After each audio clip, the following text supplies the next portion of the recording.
Hi everyone, we're in the city of York, and while geocaching here, we came across connections to the notorious highwayman Dick Turpin.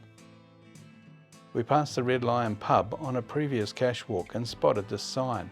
It refers to the pub's connection to Dick Turpin and other interesting events that took place here. There's also a legend that Dick Turpin hid here and escaped through an attic. That would have been when it was a house. The novel Rookwood by William Ainsworth is an historical romance that mingled fact and fiction. It began the romanticising of Dick Turpin and highwaymen in general, as did the 1979 television series starring Richard O'Sullivan. During the 19th century, penny dreadfuls were popular. They were cheap and sensational storybooks published in weekly parts. Turpin was the main character in some of these. People came to believe Turpin was a Robin Hood figure, but he was a very dangerous, ruthless, violent criminal who robbed and even tortured his victims. Nearly everything we think we know about him is false. He didn't make a midnight ride to York, his faithful horse wasn't named Black Bess, and he certainly wasn't a Robin Hood-like figure. In 1739, Dick Turpin was hanged here in York for stealing horses. There's also information on the sign about a priest hole on the first floor.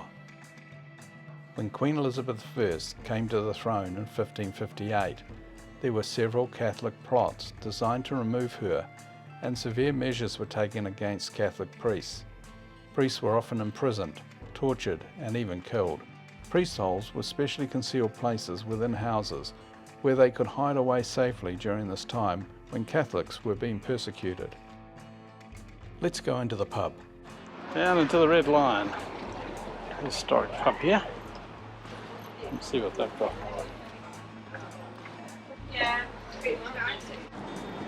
Looks like it's starting to rain. Is it? Well, I don't know, I felt a drop. The original part was built in the 1400s as a house with a first floor hall and other rooms below. Around 1600 an attic was also inserted. It may have been then that the priest hole was added.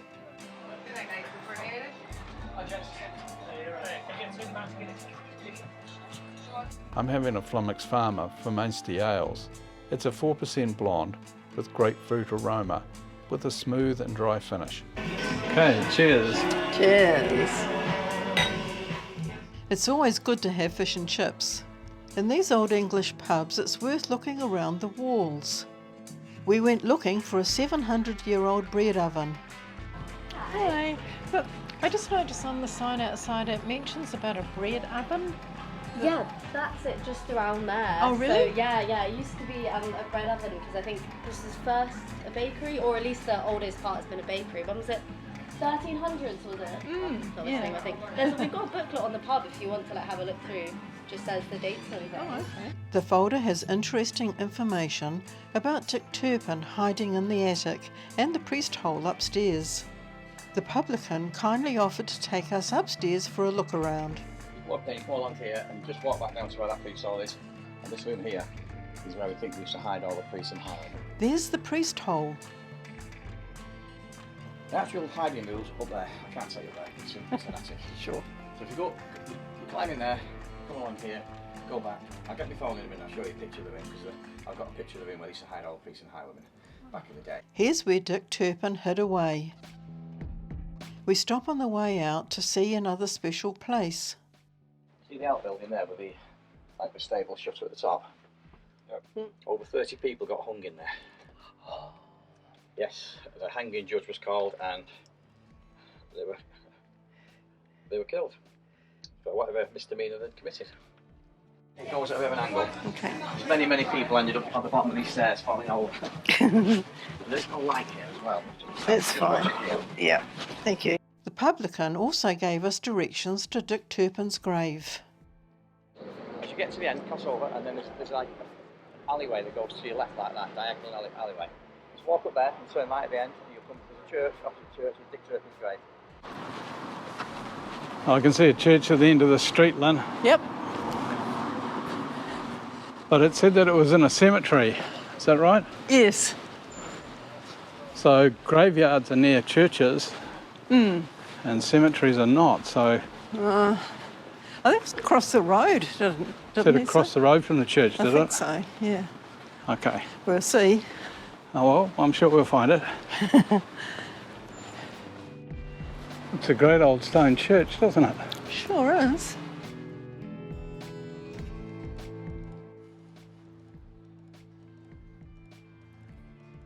I can see it. Can you see it over there? Yeah, at the back there. All right. Isn't the internet wonderful? So cool.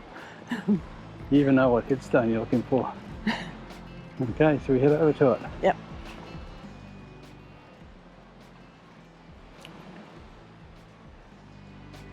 All the headstones in the ground there, laying flat.